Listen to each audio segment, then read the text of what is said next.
Ahmadinejad relance le processus d'enrichissement. Le décompte de l'horloge de l'apocalypse nucléaire reprend de plus belle.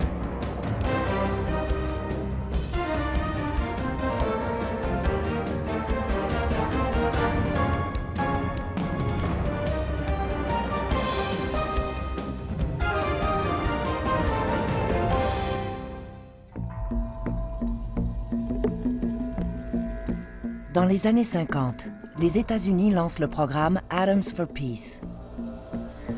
Ce programme encourage les pays du monde entier à entrer dans l'ère nucléaire. En 1967, un réacteur de recherche à eau légère est fourni au Centre de recherche nucléaire de Téhéran, en Iran. L'Iran signe le traité sur la non-prolifération. Le pays s'engage alors à ne pas développer l'arme nucléaire et à coopérer avec l'Agence internationale de l'énergie atomique.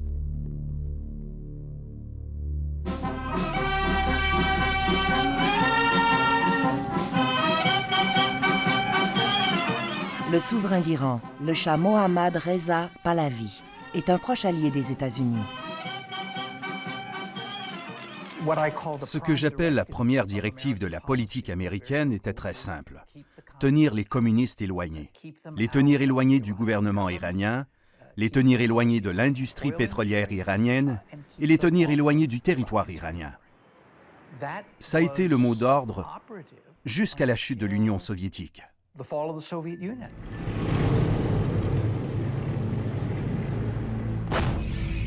Les États-Unis vendent au Shah du matériel militaire et la technologie occidentale. Les relations entre l'Iran et les États-Unis sont privilégiées. Sa Majesté impériale et moi-même sommes d'accord pour dire qu'elles n'ont jamais été aussi bonnes. Au milieu des années 70, le Shah décide de s'engager dans un programme d'énergie nucléaire. Il se tourne vers un jeune ingénieur qui a appris son métier en Suisse. Un jour, ils m'ont contacté pour me dire que le Shah voulait lancer un programme d'énergie nucléaire et qu'il souhaitait que je m'en occupe. Je voulais avoir les pleins pouvoirs pour décider quel serait le programme. Pour bâtir son industrie nucléaire, l'Iran a besoin de l'assistance étrangère. Les Iraniens ouvrent des discussions avec les États-Unis, mais ils rencontrent des difficultés. Ils ont commencé à imposer de plus en plus de conditions dans leur accord bilatéral.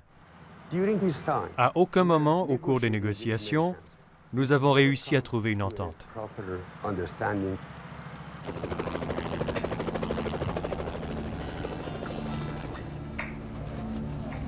L'Iran se tourne donc vers l'Europe. Ils investissent plus d'1 milliard de dollars dans un consortium français d'enrichissement et passent une première commande à la compagnie allemande Siemens pour la construction de 2 centrales nucléaires à Bushehr, dans le sud de l'Iran.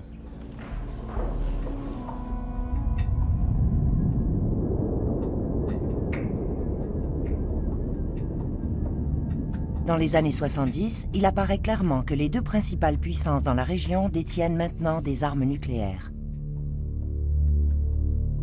Israël et l'Inde se sont secrètement dotés de la bombe nucléaire. Contrairement à l'Iran, ni l'un ni l'autre n'a signé le traité sur la non-prolifération. Le Shah d'Iran avait de grandes aspirations. À cette époque, il souhaitait développer un important programme d'énergie nucléaire et les États-Unis le soutenaient dans son projet. Mais le Shah souhaitait aussi faire la transition vers les armes nucléaires.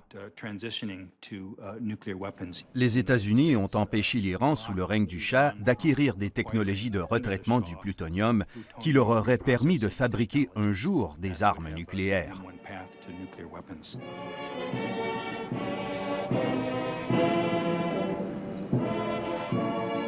Le Shah n'abandonne pas.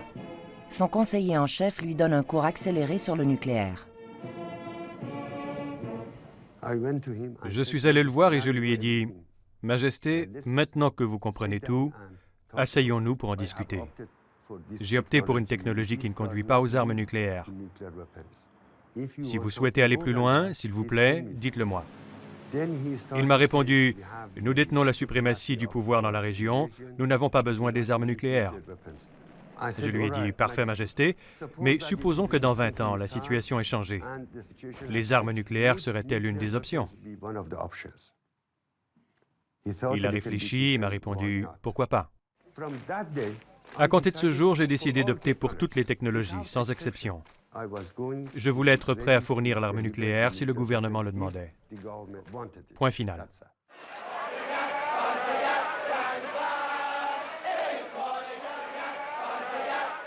Le travail des Temad est interrompu par la révolution iranienne en 1979. Le Shah fuit le pays. L'ayatollah Khomeini crée une république islamique qui change radicalement d'attitude vis-à-vis de l'Occident. Washington s'est réveillé avec une sacrée gueule de bois. La fête était finie. Il fallait réfléchir à la suite. Washington estimait qu'il valait mieux rester en Iran, où ils avaient des intérêts. Le 4 novembre 1979, des étudiants iraniens assiègent l'ambassade des États-Unis et prennent des Américains en otage. L'ambassade a été attaquée. Ce qui avait commencé par une manifestation étudiante typique des années 70 s'est rapidement transformé en un énorme incident international. Un drame international.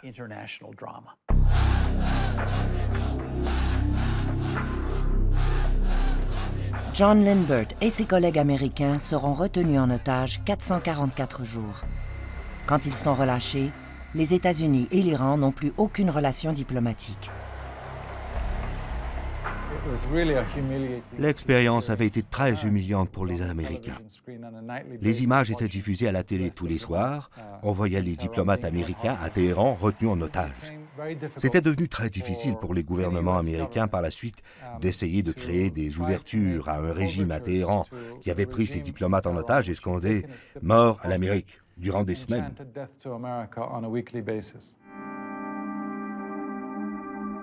Khomeini détourne l'Iran de l'Occident et de ses valeurs. Sa première visite diplomatique est Yasser Arafat, leader de l'Organisation de la libération de la Palestine.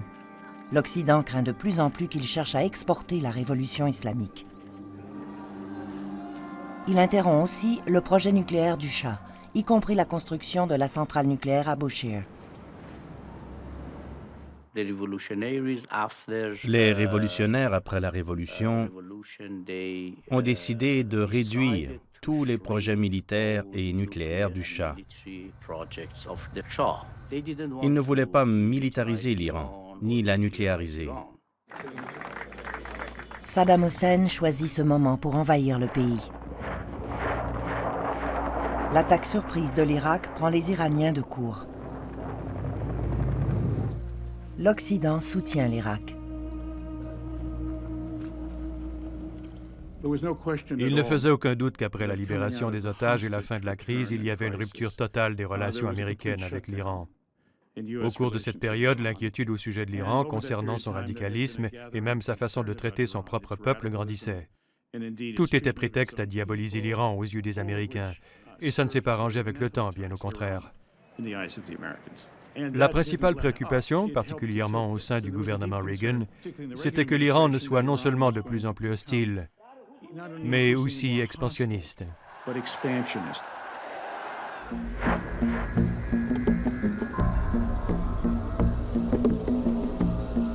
Israël craint Saddam Hussein.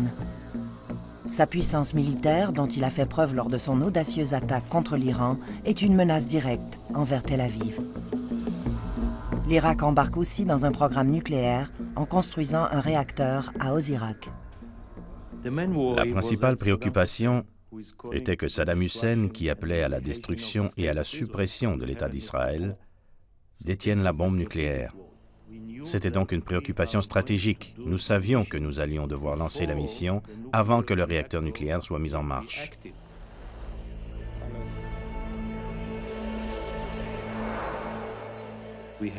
Nous avions de nombreux obstacles opérationnels à surmonter. La distance, le manque de renseignements, l'importante défense aérienne, puisque l'Irak et l'Iran étaient à l'époque en guerre, et le fait que cela n'avait jamais été fait auparavant. Nous étions 8 à avoir été choisis pour mener cette mission, et nous savions que ça pouvait être la dernière pour nous.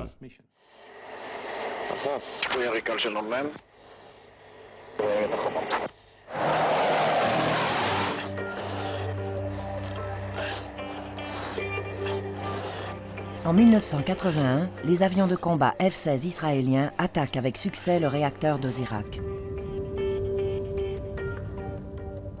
L'armée de Saddam s'en sort indemne. Les Israéliens, particulièrement après l'invasion de l'Iran par Saddam, ne voulaient pas voir les Iraniens perdre cette guerre. Car si l'Iran perdait la guerre contre l'Irak, l'Irak deviendrait alors une puissance militaire extrêmement importante dans la région. Les Israéliens étaient donc prêts à tout pour aider les Iraniens à se défendre.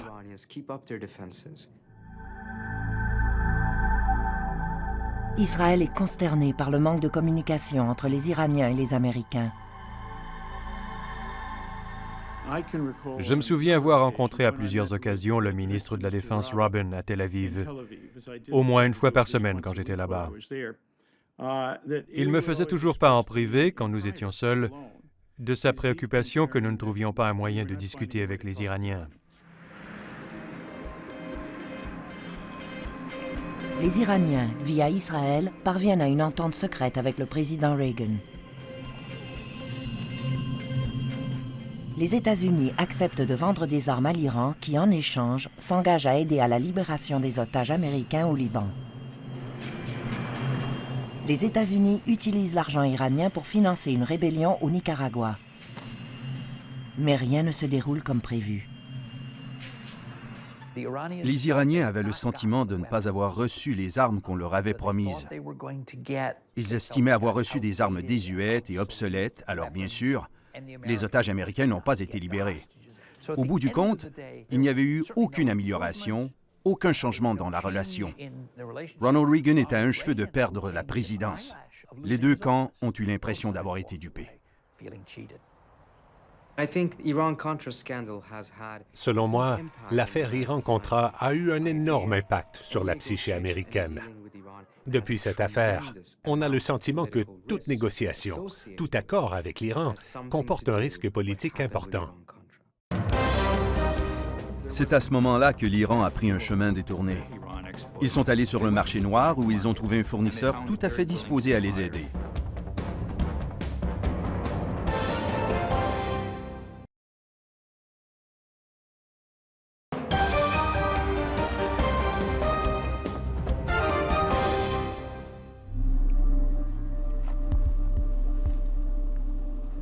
L'Irak attaque l'Iran en utilisant des armes chimiques.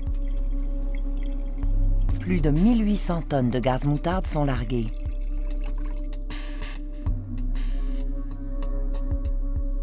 Il n'y aura aucune condamnation internationale. Saddam a envahi l'Iran et toute la communauté internationale a soutenu l'agresseur. 300 000 Iraniens ont été tués au cours de ces 8 années. Pire encore, Saddam a utilisé des armes chimiques fabriquées avec du matériel et une technologie fournie par l'Occident. L'Iran a été la première victime des armes chimiques après la Seconde Guerre mondiale. C'est à ce moment-là que l'Iran a décidé de devenir autonome d'un point de vue militaire afin de pouvoir prévenir d'éventuelles agressions.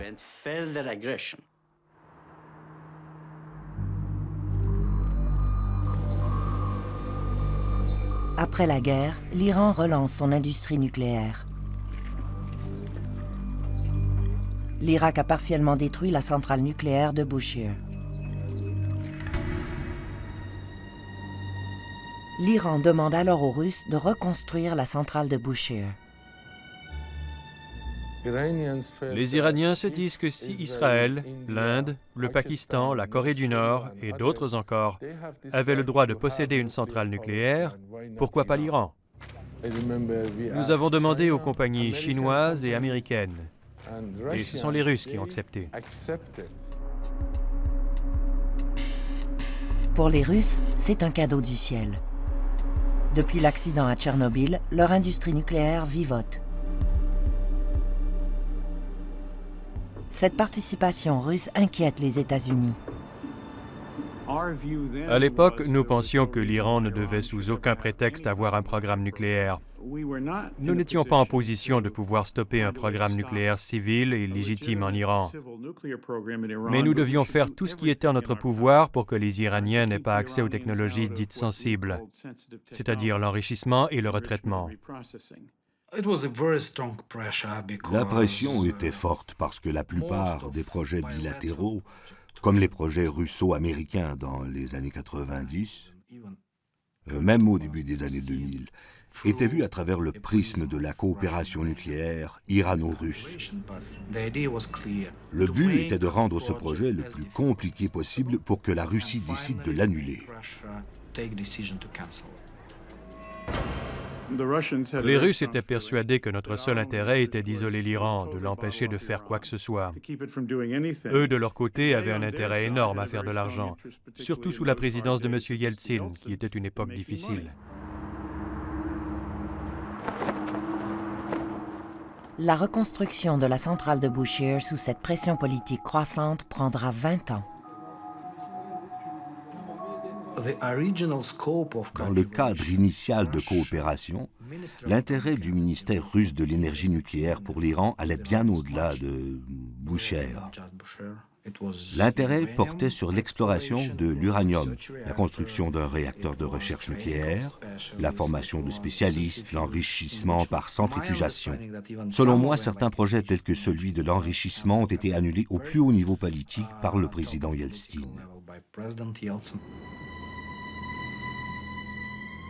Alors que l'Occident et Israël tentent de limiter l'assistance de la Russie, les Iraniens cherchent de l'aide ailleurs.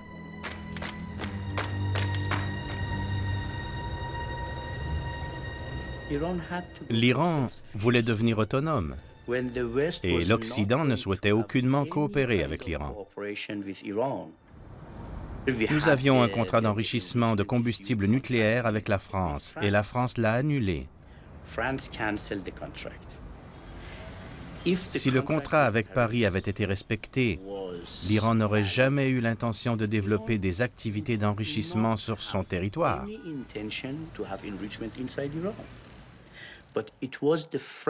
C'est la France qui a violé le contrat et c'est ce qui a forcé l'Iran à développer des activités d'enrichissement sur son sol. C'est la raison pour laquelle l'Iran a décidé de développer son activité d'enrichissement nucléaire. C'est très clair. C'est à ce moment-là que l'Iran a pris un chemin détourné. Ils sont allés sur le marché noir où ils ont trouvé un fournisseur tout à fait disposé à les aider, Abdul Qadir Khan, le directeur du programme d'enrichissement de l'uranium du Pakistan. Abdul Qadir Khan, qui est devenu un expert en enrichissement de l'uranium en Europe, joue un rôle clé dans le développement de la bombe nucléaire au Pakistan, en marge du traité de non-prolifération.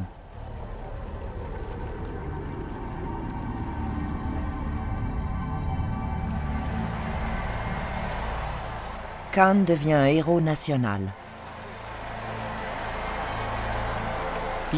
Lui et ses associés ont rencontré les responsables du corps des gardiens de la Révolution vers 1985-87 et se sont entendus pour leur fournir un kit de démarrage d'enrichissement de l'uranium, quelques dizaines de centrifugeuses de première génération et des plans. Entre 1995 et 2003, l'Iran a agi sans en informer l'AIEA.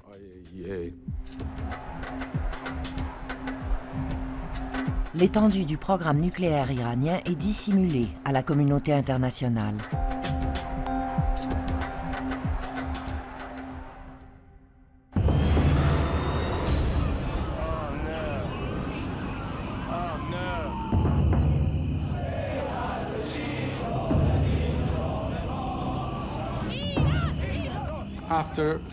Après les attaques du 11 septembre, l'Iran a été le seul pays du Moyen-Orient dont la population a soutenu les États-Unis. Les gens spontanément allumaient des bougies dans les rues de Téhéran.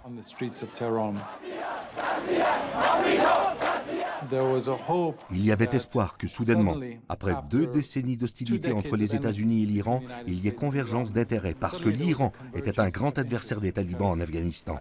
Ils avaient failli partir en guerre contre les talibans et maintenant, les États-Unis étaient un adversaire des talibans. Les Iraniens tendent la main aux États-Unis. Et au même moment, les États-Unis décident d'en faire autant vers les Iraniens pour voir quelle coopération serait envisageable, à la fois sur le plan militaire, sur le plan des renseignements et, plus important encore, sur le plan diplomatique.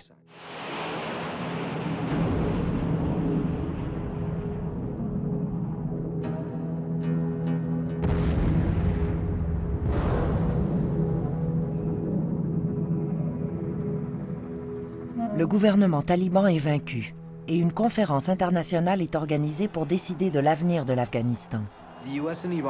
Les États-Unis et l'Iran ont coordonné de concert la conférence de Bonn le 10 décembre 2001, lors de laquelle une nouvelle donne politique pour le gouvernement afghan est mise en place. Les Iraniens étaient fous de joie. Ils avaient démontré leur utilité stratégique. Ils avaient prouvé qu'ils pouvaient coopérer avec les États-Unis. 6 semaines plus tard, George Bush Jr. prononce son premier discours sur l'état de l'Union. Iran aggressively pursues these weapons and exports terror, while an unelected few repress the Iranian people's hope for freedom. States like these and their terrorist allies constitute an axis of evil, arming to threaten the peace of the world by seeking weapons of mass destruction. Téhéran est sous le choc.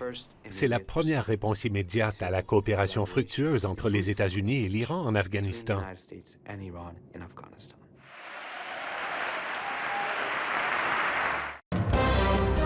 Je ne sais pas si c'était sur une cuvette de toilette ou sur un drain dans le sol, mais ils ont gratté pour faire des prélèvements et ont trouvé les preuves qu'il y avait bien eu des activités d'enrichissement sur ce site.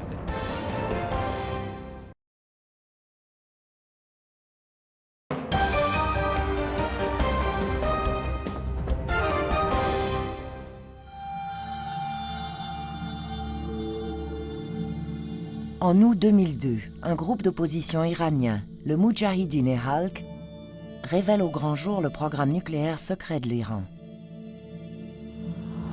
Les Iraniens avaient développé un programme d'enrichissement de l'uranium à Natanz et construit une usine d'eau lourde à Arak. Ils avaient caché l'existence de ces sites. L'Agence internationale de l'énergie atomique décide d'enquêter. C'est une façon d'envoyer un message très fort à l'Iran. Ils doivent pleinement et immédiatement coopérer et faire preuve d'une totale transparence. J'attends de la part de l'Iran son entière coopération et son soutien afin de pouvoir fournir les garanties nécessaires. Lorsque les sites de Natanz et d'Arak ont été révélés au monde, l'AIEA a tout mis en œuvre pour avoir accès à ces installations ainsi qu'aux autres. Il faudra attendre plusieurs mois avant que l'Iran finisse par accepter une visite. C'était la première mission en Iran.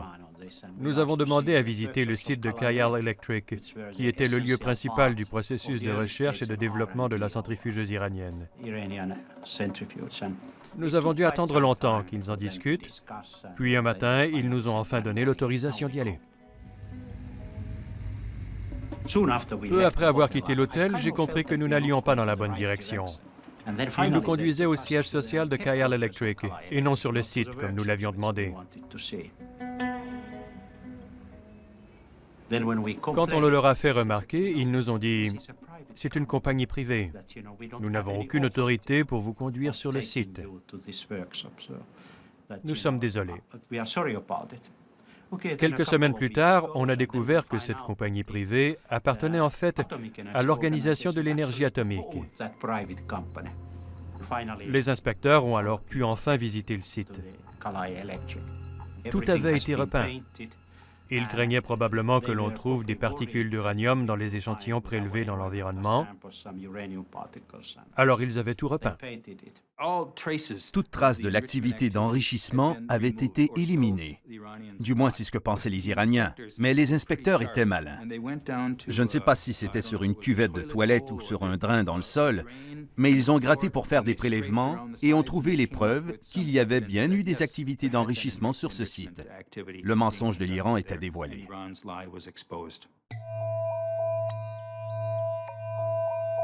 Le gouvernement Bush veut traduire l'Iran devant le Conseil de sécurité des Nations unies.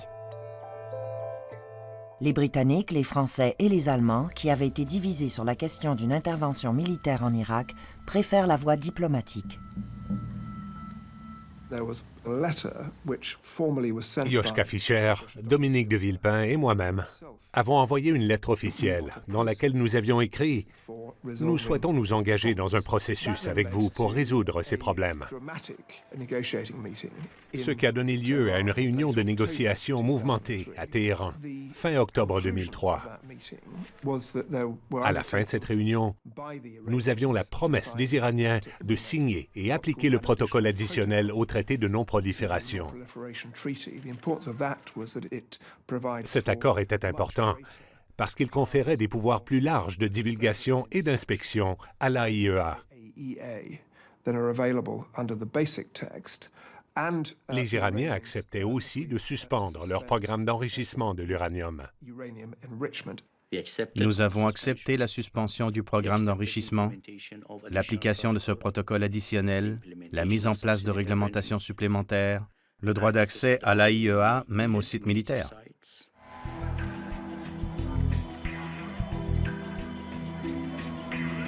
Puisque l'Iran respecte les règles de l'AIEA, d'autres sanctions et une possible action militaire sont évitées. Cependant, l'Europe doit avoir l'approbation des États-Unis.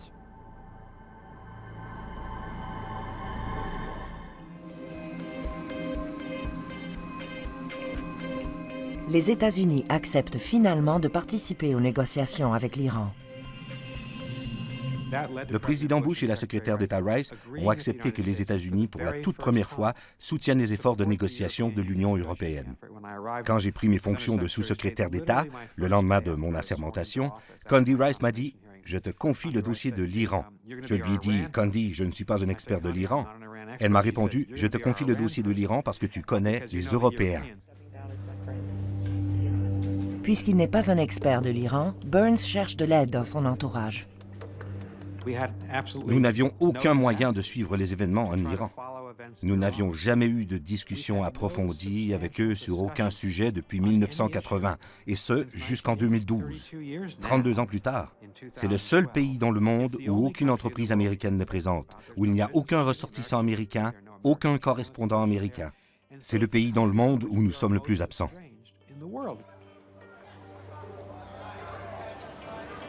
La proposition des États-Unis comporte une condition préalable. Nous acceptons de suspendre les sanctions que nous avons prises contre vous, si vous, l'Iran, acceptez de suspendre, seulement le temps des négociations, votre programme d'enrichissement.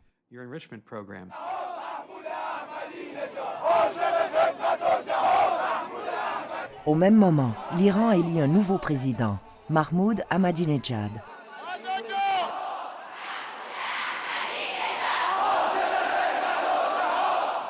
Six mois avant l'élection présidentielle, les dirigeants iraniens nous ont dit qu'ils ne toléreraient aucune négociation ouverte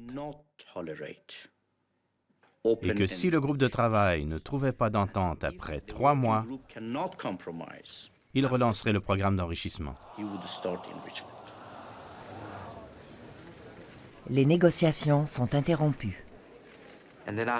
Ahmadinejad relance le processus d'enrichissement. Le décompte de l'horloge de l'apocalypse nucléaire reprend de plus belle. À partir de ce moment, l'Iran avançait au pas de course. Ils essayaient de construire le plus de centrifugeuses possible pour produire le plus d'uranium enrichi en un minimum de temps. Ils voulaient aussi développer la technologie de différents modèles de centrifugeuses afin de pouvoir avancer le plus possible vers la fabrication d'armes nucléaires. Une nouvelle source divulgue des éléments de preuve. C'était un transfuge iranien qui avait participé au programme nucléaire iranien. Il avait collecté de nombreuses informations et des documents sur un ordinateur portable concernant les projets de l'Iran pour développer différents éléments d'une arme nucléaire. Un des axes de développement consistait à configurer le nez du missile iranien Shahab 3 de façon à ce qu'il puisse transporter un objet sphérique qui, bien sûr, serait une arme nucléaire. Il y avait aussi, entre autres, des documents dans l'ordinateur concernant les circuits et les lentilles d'un dispositif d'implosion. Cet ordinateur contenait des milliers de pages de documents, dont des schémas en 2 dimensions qui prouvaient que l'Iran en était au stade du développement et de la conception de technologies nucléaires militaires.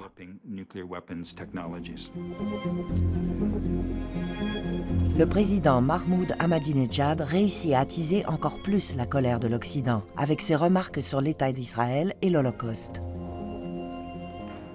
به بهانه هولوکاست پس از 6 دهه همچنان به صهیونیست‌ها جریمه می‌پردازند آیا مسببان بردهداری و استعمار نباید به ملت‌های خسارت دیده جریمه بپردازند؟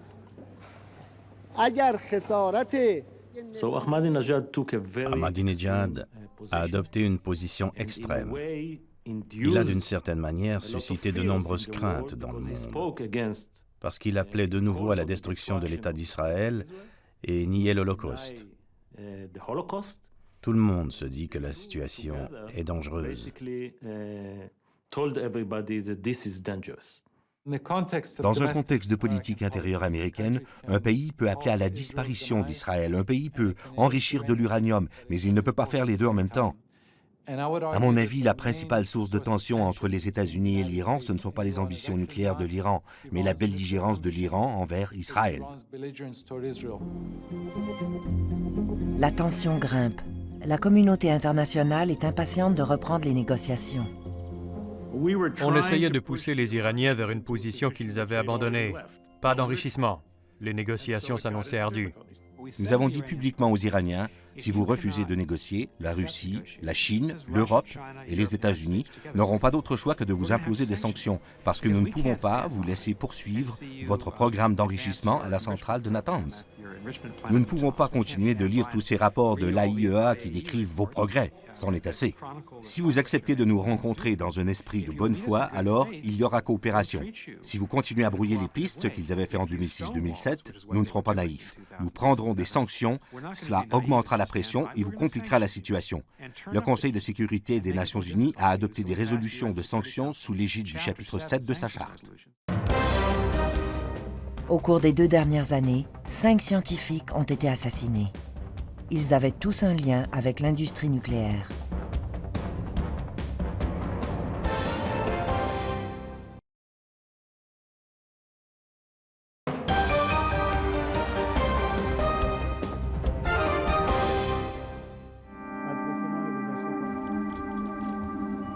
Malgré la politique des États-Unis, l'Iran poursuit le développement de son programme nucléaire.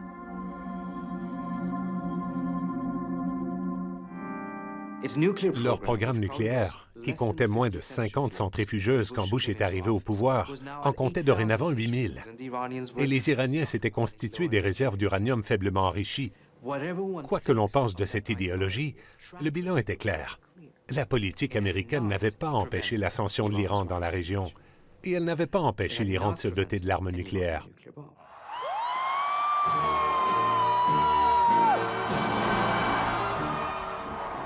I, Barack Hussein Obama, do solemnly swear to preserve, protect, and defend the Constitution of the United States. So help you God? So help me God. Congratulations, Mr. President. Obama arrive à un moment où les cercles politiques à Washington ont commencé à briser certains tabous. On parle soudainement de la nécessité de dialoguer avec l'Iran.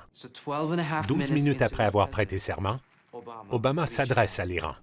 To the Muslim world, we seek a new way forward based on mutual interest and mutual respect. To those who cling to power through corruption and deceit and the silencing of dissent, know that you are on the wrong side of history, but that we will extend a hand if you are willing to unclench your fist. Quand Obama est arrivé au pouvoir, il était plus qu'évident dans ses déclarations publiques qu'il avait compris, qu'il avait appris de l'expertise de tout le monde. Et la priorité accordée à la question montrait combien elle était importante. J'ai reçu un appel me demandant si j'étais prêt à reprendre du service. L'idée était de changer 30 ans de relations absurdes en quelque chose qui serait plus dans les intérêts des États-Unis. Obama propose l'ouverture de négociations sans conditions préalables à la surprise des Iraniens. Ces 30 années de méfiance, ces 30 années de soupçons, ces 30 années d'hostilité, ces 30 années de slogans et d'insultes échangées avaient laissé des traces.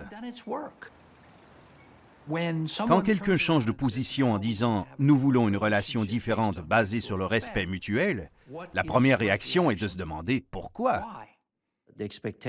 Le changement radical tant attendu dans la politique américaine, tout particulièrement dans la politique étrangère dans la région et par rapport à l'Iran, ne s'est jamais fait. Ces paroles ne se sont pas transformées en actes.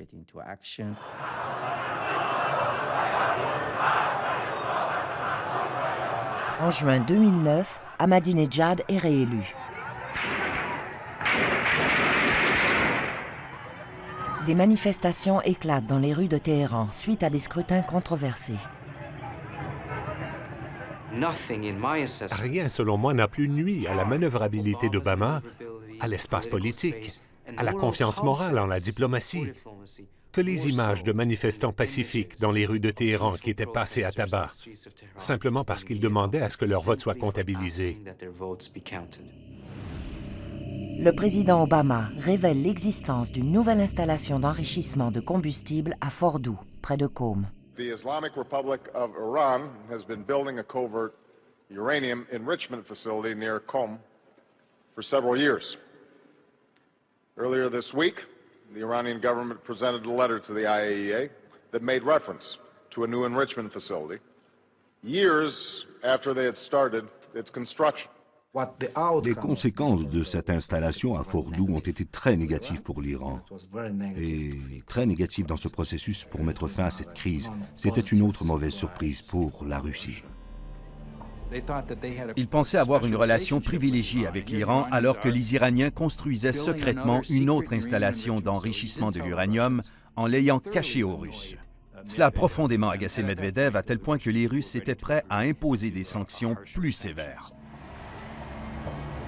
L'Iran a une explication simple pour justifier ce nouveau site. Chaque jour, quelqu'un se réveille à Washington ou à Tel Aviv et dit « On pourrait attaquer l'Iran et toutes les options militaires sont envisageables ». C'est une façon de dire à l'Iran « Surveillez bien vos sites d'enrichissement ». Le message est clair. Le monde s'est ligué contre l'Iran parce que l'existence d'une autre installation d'enrichissement clandestine avait été révélée. Israël le voit comme une ligne de conduite récurrente. La stratégie iranienne n'est pas d'avoir la bombe nucléaire le plus vite possible. La stratégie iranienne consiste à avoir la bombe nucléaire de la manière la plus sécuritaire possible. Ils avancent donc à un rythme extrêmement lent, suffisamment lent pour ne pas déclencher de réaction. À chaque fois qu'ils se font prendre la main dans le sac, que l'on découvre une opération clandestine, ils la présentent au grand jour comme s'il s'agissait d'un programme légitime. Quand le site de Natanz a été découvert, ils l'ont soudainement déclaré comme étant légitime. Et il en a été de même avec le site de Qom. En octobre 2009, l'Iran et les États-Unis entrent en pourparlers. La situation semble prometteuse. Bill Burns a passé un accord avec Jalili en octobre 2009. Ils acceptaient de nous donner une part importante de leur uranium faiblement enrichi et en échange, nous leur fournissions des barres de combustible pour le TRR, le réacteur qui produit des isotopes à usage médical. Jalili est rentré en Iran et le gouvernement iranien a totalement rejeté l'accord. Suite à des échanges diplomatiques très intenses, cet accord a été ressuscité par les Turcs et les Brésiliens en mai 2010. Ils ont réussi à faire signer les Iraniens. Mais à cette époque, ce qu'ils ignoraient, c'est que 2 jours plus tôt, la Chine et la Russie s'étaient déjà entendus sur d'éventuelles sanctions lors du Conseil de sécurité. Obama opte pour les sanctions, avant tout parce qu'il estime ne plus avoir d'espace pour manœuvrer sur le plan politique. Il serait entré en guerre contre le Congrès s'il avait opté pour une solution diplomatique. La voie diplomatique échoue de nouveau. Des sanctions sont prises. Il y avait eu 8 années de Rafsanjani, 8 années de Khatami et 6 années d'Ahmadinejad.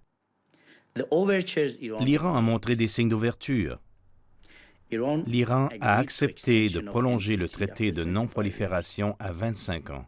L'Iran a signé, ratifié les conventions sur les armes chimiques. L'Iran a signé les conventions sur les armes biologiques. Mais jamais je n'ai vu une seule proposition sérieuse venant des pays occidentaux.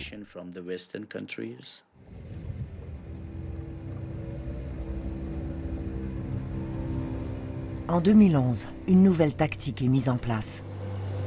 Natanz fait l'objet d'une cyberattaque qui met hors service près de 1000 centrifugeuses.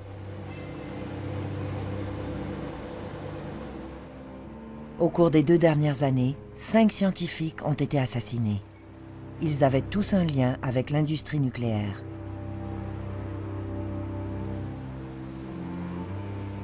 Les scientifiques sont respectés dans le monde entier. C'est donc un sujet très grave et malheureux. Les sanctions, les cyberattaques, la menace d'une attaque militaire ou l'assassinat de scientifiques nucléaires n'ont eu aucun effet de quelque manière que ce soit sur notre détermination à poursuivre nos activités nucléaires à des fins pacifiques. Au même moment, l'AIEA, qui est une agence indépendante, fait part de sa frustration. J'ai fait part de mes fortes préoccupations quant à une éventuelle dimension militaire du programme nucléaire iranien. D'après les informations, l'Iran a mené des activités relatives au développement d'un dispositif nucléaire explosif.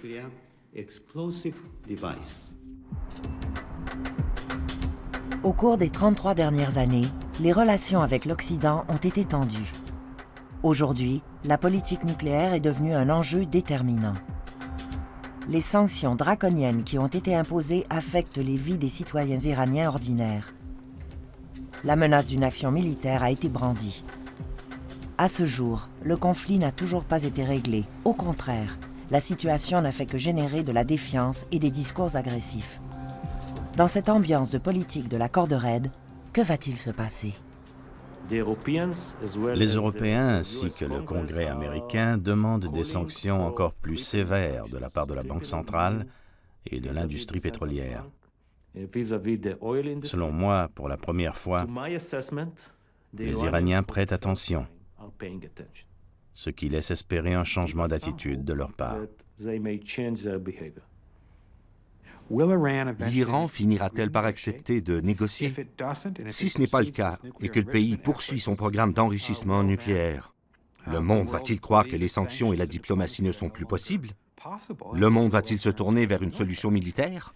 J'espère que l'Iran acceptera de négocier. Je garantis au monde entier que nos activités nucléaires sont exclusivement destinées à des fins pacifiques. Nous n'abandonnerons pas notre droit inaliénable inscrit dans le statut de l'AIEA et le traité de non-prolifération à l'utilisation d'énergie nucléaire à des fins pacifiques.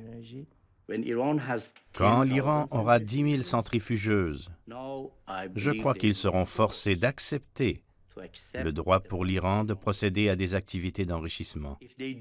S'ils n'acceptent pas et poursuivent leur politique de coercition, les sanctions, les menaces militaires et les frappes militaires, l'Iran n'aura pas d'autre option que de recourir à la dissuasion nucléaire pour défendre son existence, son identité et son pays.